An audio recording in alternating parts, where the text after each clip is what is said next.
big action. Oh my god, I'm having an aneurysm. Big trouble. Last chance, scum. Oh, yeah? Medic! Big movie. They might be defective. What are you packing, Tiny? Packing you. Small soldiers. You'd have to be crazy not to be scared.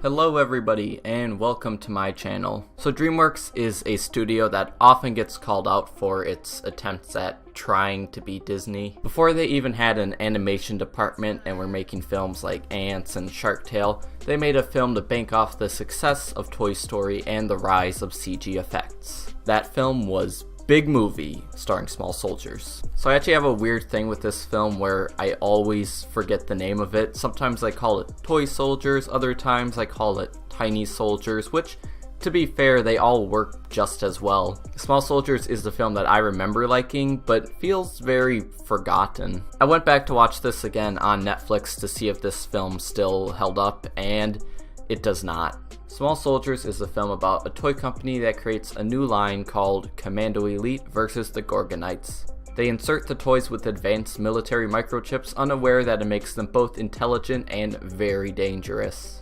A teenager with a bad 90s haircut named Alan makes a deal with a delivery man played by none other than the infamous Dick Miller and sneaks the line of toys into his dad's toy store hoping to sell them. The creators of the toy line realize that the chips they used were dangerous and they try to get it back while Alan tries to protect his new friends, the Gorgonites, from the Commando Elite that want to destroy them. Joe Dante was approached to direct this film and seemed like the absolute perfect choice. He's done a lot of well-known movies in the past, like The Howling, The Burbs, Piranha, and his definitely most notable one being Gremlins, which makes him feel like the perfect choice for a movie about killer toys. He was originally told to make a darker film geared towards teenagers. And it was actually that way at first, but it was during the production of the film that the studio came up to him and said, "We actually want to make this more kid-friendly, mainly because of sponsor tie-ins." And of course, a lot of the film was already done, so what was Joe Dante supposed to do? He attempted the best he could to make this film for a younger audience, but it didn't really turn out in the end.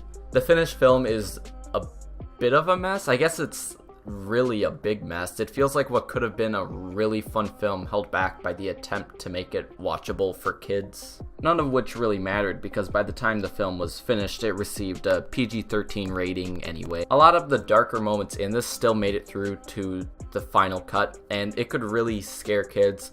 Most notable is probably the Barbie dolls, which, while not very scary to me now, is pure nightmare fuel for kids. That haircut is so 5 minutes ago. This became a big problem for Burger King. Did you order the rodeo burger? You're darn right I did. It was flame broiled and delicious. So Burger King had this whole deal going on with the movie. It used the film to advertise their rodeo burger. What a burger topped with cheese, onion rings, and barbecue sauce has to do with small soldiers, I could not tell you. They planned to use small soldier toys as part of their Burger King kids meal, assuming the movie would be rated PG, but by the time the movie had received an official rating, it became controversial and Burger King had to include a warning on their toys that said that the movie may not be suitable for kids. Some Burger Kings did not even sell the toys and they had them exchanged for Mr. Potato Head toys instead. I find it really weird when you research a movie and find out that the most interesting aspect about it is its fast food tie-ins. Now that's a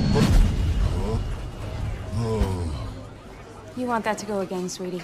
The Thing Burger. Now, even if I'm not going to call Small Soldiers a good movie, I think there's still actually a lot to admire about this film. It feels like a movie that truly understands the appeal of toys. Part of why Joe Dante is such a perfect choice for this film is he has like a real childlike charm that he's able to bring to life in his films. It also makes a lot of sense that the toy line would be split into two different groups, the soldiers and the monsters. It feels very gimmicky, but like in a way that resembles toys of the real world. The Commando Elite feel very much inspired by classic G.I. Joe, whereas the Gorgonites were based on mutant monster toys of the 80s like the Ninja Turtles. And the idea that the toy soldiers are the ones that are evil while the monsters are the ones who just want to hide is a really fun idea. All of the designs for the toys look fantastic. A lot of craft went into making them all look unique. It was originally planned to use the puppets created by Stan Winston for most of the movie. The puppets looked great in motion, but ended up being much easier and cost effective to use CG instead for most of the scenes. Thankfully, animatronics and stop motion were still used for parts of the film, and we ended up with a good balance between practical and CG effects. And with that said, the CG effects also look pretty good for the time, and they mostly hold up well enough. Where the film goes wrong is deciding to focus much of the story around Alan, who's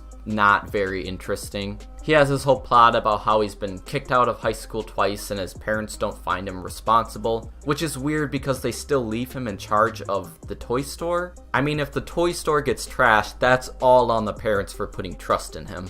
The movie goes with the now cliched plot of like a doll is doing a lot of damage and the kid tries to warn them but parents don't believe them. But you really can't blame the parents for not believing Alan because he does not even try to make his argument sound convincing. So, you pawned my woodworking tools so you could pay Joe? No, I'm pretty sure the toys took them. What?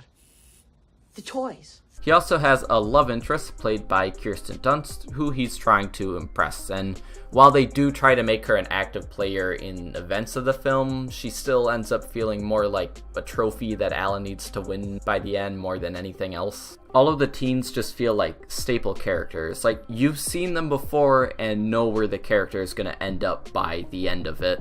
Probably the best characters in this movie, and what I wish the focus was on, was these two toy designers played by Jay Moore and David Cross of Chipmunks fame. Oh, is this necessary? No, come on! Oh, is that necessary?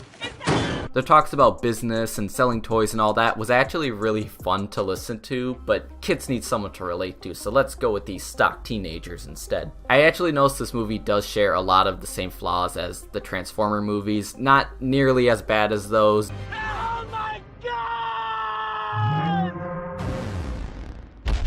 But the Gorgonites, also known as the characters kids care about, take a backseat and don't get as much development as they could be getting. By the end of it, you won't be able to remember most of their names. Maybe Hunter, because he's the main one, but that's it. I actually do remember having a few toys from this movie. I had a Chip Hazard toy that I either gave away or lost. I also had a toy of Insaniac. I got him in one of those like bags of used toys that you get from a Savers. He's pretty cool, but it also really bothered me that they go through the trouble of sculpting on the joints as opposed to actually making them movable. Like, why would you do that? The toy is already designed for you and you have to go and ruin it. I don't know whose idea that was, but whoever it was, I hate them. Despite doing well in the box office, Small Soldiers would be kind of the start of Joe Dante's downward spiral into lesser films. Sure, I love his film Looney Tunes Back in Action, but I'm not going to pretend that it's a good movie, but it's a movie that feels exactly like what it is, a Looney Tunes movie directed by Joe Dante. Looks like we got company. Yikes! Illegal aliens. Small Soldiers wasn't great, but like all of Joe Dante's films, it still managed to incorporate some of the elements of sci-fi and horror that he seems to love so much, and I can at least appreciate it for that. You can tell that Small Soldiers was meant to be something more, and if the studio had not been so controlling, it could have been something great. With that said, I can't say that I can recommend this movie, but what I do recommend you do is go check out Joe Dante's many other films. I'd even recommend Looney Tunes Back in Action. Nice of Walmart to provide these Walmart beverages in return for us saying Walmart so many times. Thank you for watching, and I'll see you all again soon. Goodbye.